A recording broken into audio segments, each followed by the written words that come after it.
Hello guys, today we'll talk about how to fix or how to solve device access. To know how to fix or how to solve device access on a FIFA mobile app, you should just go to settings. Here in this page we click apps, default apps, app settings.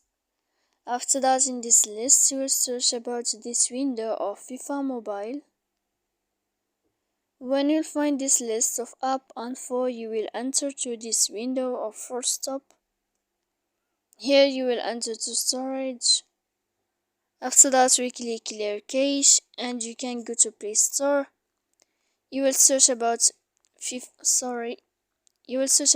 mobile. When you will find it, you can update your application there, as you see. So please don't forget to support us by like and subscribe.